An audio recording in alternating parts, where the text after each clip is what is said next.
Hello viewers, আর আপনাদের সকলকে জানাই আমার চ্যানেলে স্বাগত। আজকে আবার একটা নতুন ব্লগ নিয়ে চলে আসলাম আপনাদের কাছে। তো আজকে যাচ্ছি আমরা ধ্যানকুড়িয়া রাজবাড়ি, কলকাতার থেকে মাত্র 60 কিলোমিটার দূরে। তবে আজ সকালে আমরা চাকলাধামে এসে বাবা লোকনাথের দর্শন করলাম। আমার আগের ব্লগে চাকলাধামে পুরো ডিটেলসটা দেওয়া আছে, কি করে আসবেন বা এখানকার ভোগ খাওয়ার নিয়ম কি, কটার থেকে কটা মন্দির খোলা, পুরো ডিটেলসটা দেওয়া আছে। যদি আপনাদের প্রয়োজন হয় আপনারা একটু দেখে নেবেন। তারপরে আমরা যাচ্ছি ধ্যানকুড়িয়া রাজবাড়ির দিকে, কিন্তু তার মাঝেই একটা আর্কিওলজিক্যাল সাইট পড়বে, সেটা হচ্ছে চন্দ্রকেতুগড়। আগে চন্দ্রকেতুগড় মিউজিয়ামটা ঘুরে আমরা আর্কিওলজিক্যাল সাইটের দিকে যাব। আমরা যেরকম একসাথে অনেকটা জায়গা ঘুরছি, আপনারা যদি শুধু চন্দ্রকেতুগড়টা ঘুরে যেতে চান তাহলে শিয়ালদা থেকে হাসানাবাদগামী ট্রেনে হারোয়া রোড স্টেশনে নামতে হবে। মোটামুটি শিয়ালদা থেকে 1 ঘন্টা 15 মিনিট লাগবে, আর সেখান থেকে যে কোনো অটো ধরলেই পৌঁছে যেতে পারবেন এই জায়গাতে।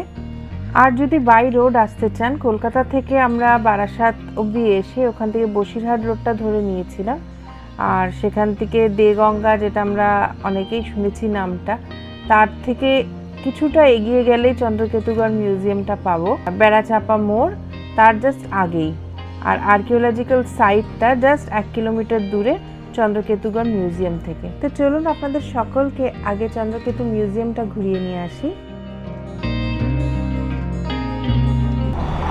এইবারে চলে এসেছি চন্দ্রকেতুগড় মিউজিয়ামে, কিন্তু আমাদের কপাল খারাপ, আজকে মিউজিয়ামটা বন্ধ। সোমবার করে মিউজিয়াম বন্ধ থাকে। আর্কিওলজিক্যাল সাইট আর এই ব্যাপারগুলো জানতে আমার ভীষণ ভালো লাগে। তো যাই হোক, আজকের এই মিউজিয়াম দেখাটা আমাদের হলো না, তবে আপনাদের সাথে চন্দ্রকেতুগড় যে সাইটটা একদম রিউইন্ড একদম হয়ে রয়েছে জায়গাটা, সেটা একটু শেয়ার করে দিচ্ছি। সময় পেলে অবশ্যই একবার এখানে ঘুরে যাবেন, আমার মনে হয় আপনাদের ভালো লাগবে। তো সোমবারটা দেখে আসবেন, কারণ সোমবারটা মিউজিয়াম বন্ধ থাকে, তো সে কারণে সোমবার বাদ দিয়ে যে কোনো দিন এসে ঘুরে যাবেন।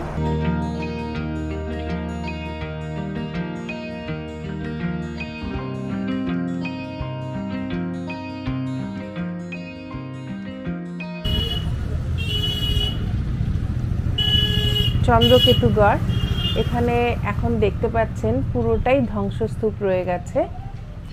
অনুমান করা যায় প্রায় 2500 বছর আগে এই ফোর্টটা তৈরি করা হয়েছিল।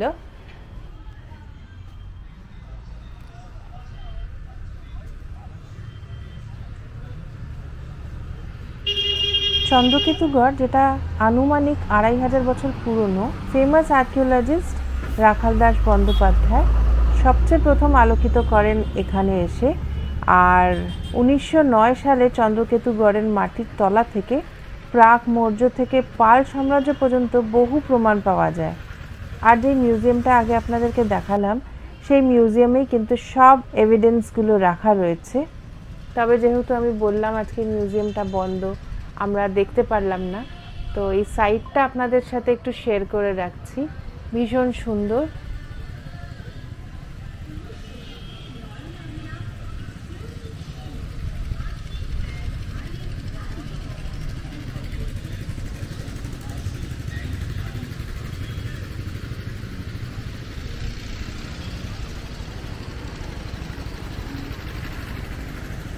তা এবারে চলুন ধ্যানকুড়িয়া রাজবাড়িতে।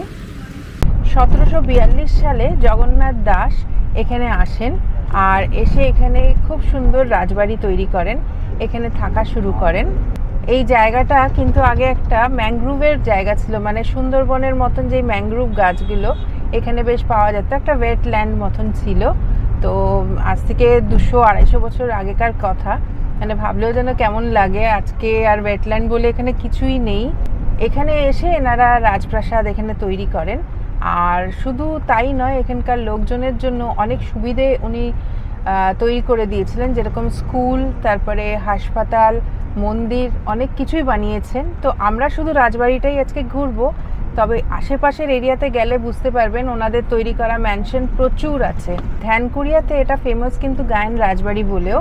তো রাস্তাটা কিভাবে যাচ্ছি সেটা ডিটেলসটা দিয়ে দেবো, আর ওখানে রাজবাড়িতে আদৌ এন্ট্রি আছে কি না আমার সেটাও জানা নেই, তো সেটাও আপনাদের সাথে শেয়ার করে দেবো। চলে এসেছি ধ্যানকুড়িয়া রাজবাড়িতে। তো রাজবাড়িটা এখান থেকে দেখতে তো দারুণ সুন্দর। চলুন তাহলে ভেতরে যাওয়া যাক। প্রায় 250 বছর পুরনো এই রাজবাড়ি, ভাবা যায় এখনো ভীষণ সুন্দর মেনটেন।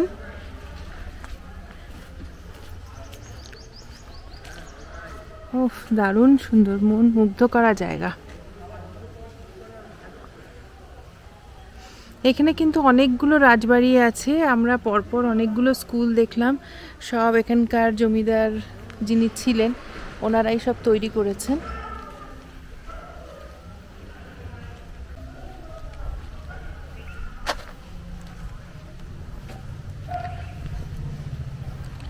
এই আমার দিদি, জামাইবাবু আর দিদির 2 মেয়ে, এরা আমাদের আগে এসে পৌঁছে গেছে। এই যে আমার দিদি রীতা, আর এই যে বিদীপ্তা, দিদির ছোট মেয়ে।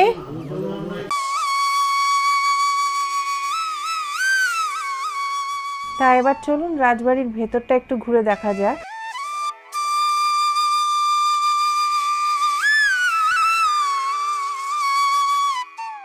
বাহ, বেশ সুন্দর। এটা মনে হয় দুর্গা দালান, এখানে মনে হয় দুর্গা পুজো হয়। বেশ সুন্দর, অনেকগুলো ঘর ওপরতলায়। তবে এখানে কিন্তু ভেতরে এন্ট্রি নেই, বাইরের থেকে আপনারা ঘুরে দেখতে পারবেন। তো আমার তো ভীষণই ভালো লাগছে।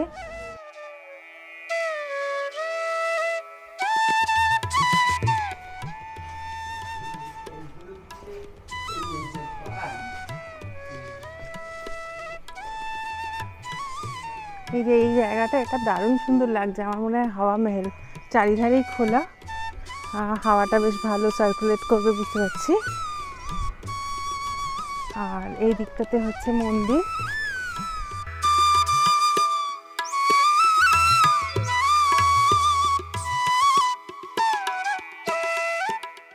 ধ্যানকুড়িয়া রাজবাড়িটা ফেমাস হচ্ছে ওর আর্কিটেকচারের জন্য। এখানকার প্রত্যেকটা ম্যানশনে আপনারা দেখতে পারবেন যে হিন্দু, ইসলামিক আর খ্রিশ্চানের আর্কিটেকচারের একটা ছোঁয়া আছে। তো এইটা মন্দির।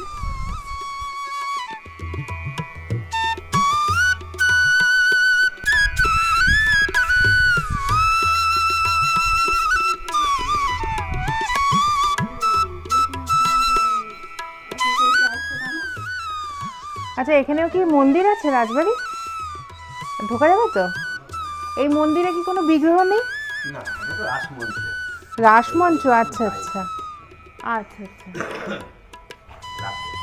আচ্ছা, রাস পূর্ণিমার দিন ওইখানে যান। আচ্ছা, তো এখানে পুজো কি রোজ হয়?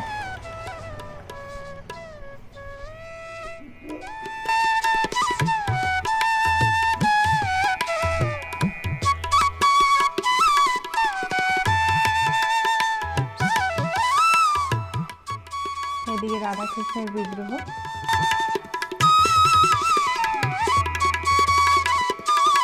বাহ, দারুণ সুন্দর।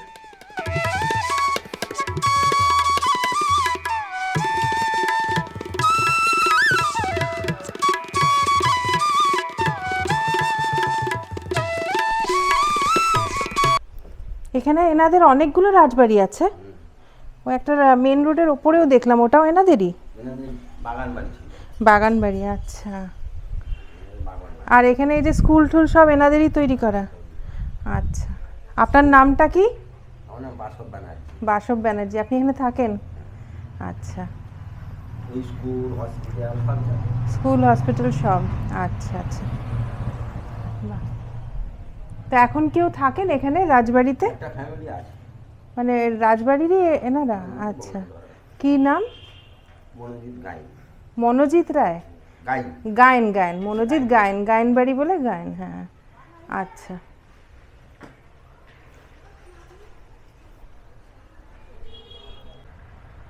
মনোজিৎ গায়ন কি মোটামুটি এই একটা ফ্যামিলি এখানে থাকছে। তো এত বড় রাজবাড়ি কোন ঘরে থাকছে বা কিভাবে মানে মেনটেন করছে সেটা একটা ভাবাটা বিশাল ব্যাপার। তো যাই হোক, ভীষণ সুন্দর মেনটেন আছে। আর যেটা আর একটা আমরা রাজবাড়ি দেখেছিলাম বাগান বাড়ি, সেটা মেন রোডের ওপরেই ছিল, আমি ছবিটা তুলতে পারিনি, কিন্তু ওটাও বেশ সুন্দর, ওটা বাগান বাড়ি ছিল। আর আমি এই জায়গাটাকে মন্দির বলছিলাম, এটা রাসমঞ্চ। রাসের দিন ওই শ্রীকৃষ্ণের বিগ্রহটিকে এখানে নিয়ে আসা হয়।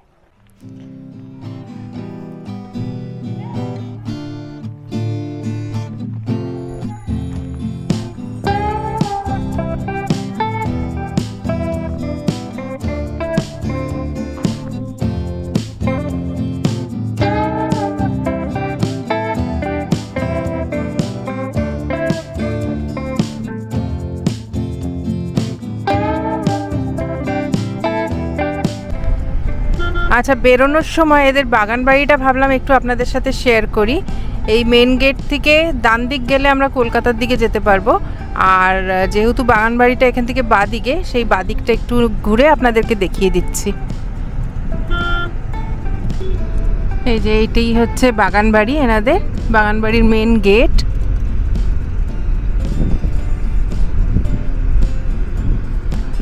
দুটো ব্রিটিশ ম্যান একটা সিংহকে মারছে। হ্যাঁ, আর এইটাই হচ্ছে বাগানবাড়ি। ভেতরেও সুন্দর কারিকার্য করা, একটা ব্রিটিশদের আমলের ওই আর্কিটেকচারটা নিয়ে খুব সুন্দর একটা বিল্ডিং করেছে। দারুণ সুন্দর আর্কিটেকচার,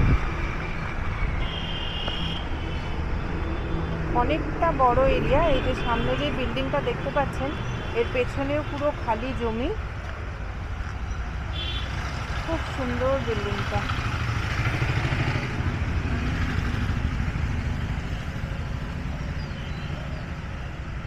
তবে এই যে গেটে তালা, তাই আমরা ঢুকতে পারলাম না।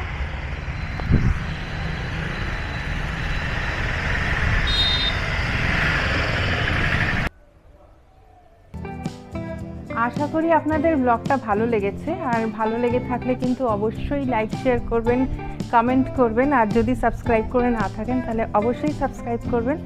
আর আবার দেখা হচ্ছে আপনাদের সাথে পরের ব্লগে। ততক্ষণের জন্য টাটা।